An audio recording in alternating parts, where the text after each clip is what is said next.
بنو سلمہ نے مسجد کے قریب گھر لانے کی مشاورت کی کہ ہمارے گھر مسجد نبوی سے کچھ فاصلے پر ہیں، تو ہم ایسا کرتے ہیں کہ اپنی رہائشی مسجد نبوی کے قریب لے جاتے ہیں تاکہ مسجد میں جانا آنا آسان ہو۔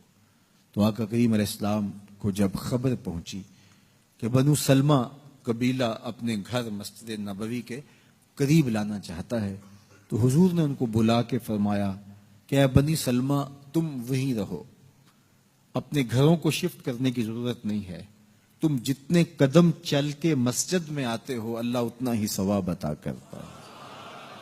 ایک روایت میں آتا ہے کہ جب کوئی شخص مسجد کی طرف چلتا ہے اور دایاں قدم اٹھاتا ہے تو دائیں قدم کے بدلے میں اس کے نامہ اعمال میں نیکی لکھ دی جاتی، اور جب وہ بایاں قدم اٹھاتا ہے تو بائیں قدم کے صدقے سے اللہ تعالیٰ جل شانہ اس کے نامہ اعمال سے گناہ مٹا دیتا ہے۔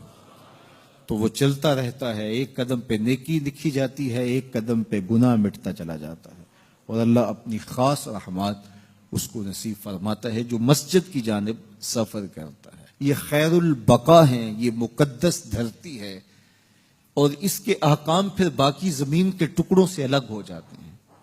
وہ جگہ جو مسجد کے لیے وقف کر دی جائے پھر وہ جگہ خاص کر دی جاتی ہے۔ دنیا کا عالی نسب محل بھی ہو، کسی شہنشاہ کا قصر بھی ہو، تو وہاں بھی آپ جوتوں کے سمیت جاتے ہیں، لیکن جہاں مسجد بن جائے اس کا فرش کچا بھی ہو، شہنشاہ بھی جوتے اتار کے آئے گا۔ یہ اللہ کے گھر کی عزت ہے، یہ تکریم ہے۔ ان کو بیت اللہ کہا گیا ہے، یہ اللہ کے گھر ہیں، یہ پاکیزگی کی جگہ ہیں، اور ان کو تعمیر کون کرتے ہیں؟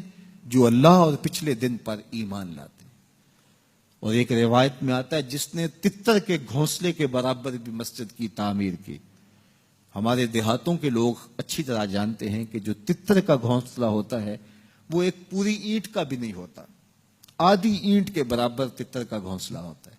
جس نے کسی مسجد کی تعمیر میں آدھی اینٹ سے بھی حصہ ڈال دیا اللہ اس کو بھی جنت میں گھر عطا فرمائے۔ یہ کتنا بڑا اعزاز ہے، یہ کتنی بڑی عزت ہے جو تعمیر مسجد کرنے والے کو نصیب ہوتی ہے۔ آدھی اینٹ سے اتنا اجر لکھا گیا ہے، اور جو اللہ کے گھر کی تعمیر کرتا ہے، اللہ کے گھر کی تزئین کرتا ہے، مسجد کی آباد کاری کے لیے کوشاں ہوتا ہے۔ فرمایا اگر تم کسی شخص کو دیکھو کہ وہ مسجد کی دیکھ بھال کر رہا ہے تو اس کے ایمان کی گواہی دے دو کہ یہ شخص مومن ہے۔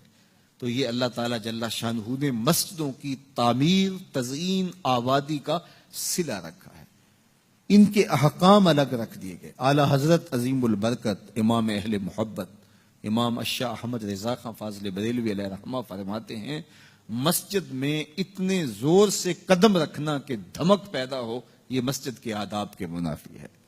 تم اللہ کی بارگاہ میں ہو، یہاں قدم بھی سنبھل کے رکھو، تمہارا قدم اس زور سے نہیں پڑنا چاہیے۔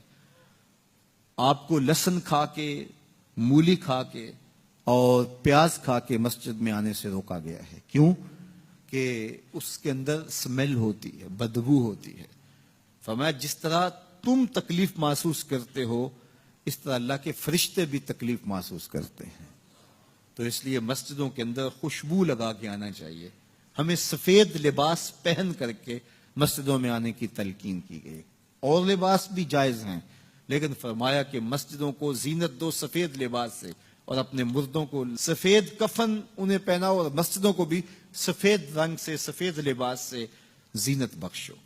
تو مسجدوں کو زینت دیں، مسجدوں میں خوشبو لگا کے آئیں، دایاں قدم آگے رکھیں مسجد میں داخل ہوتے ہوئے، اتنے زور سے نہ چلیں کہ دھمک پیدا ہو، مسجد میں آواز بلند نہ کریں سوائے اللہ کے ذکر کے، مسجد میں دنیا کی باتیں نہ کریں، مسجد کی چھت پر بغیر ضرورت شرعی جانا منع کر دیا گیا ہے، یہ مسجد کے آداب میں سے ہے۔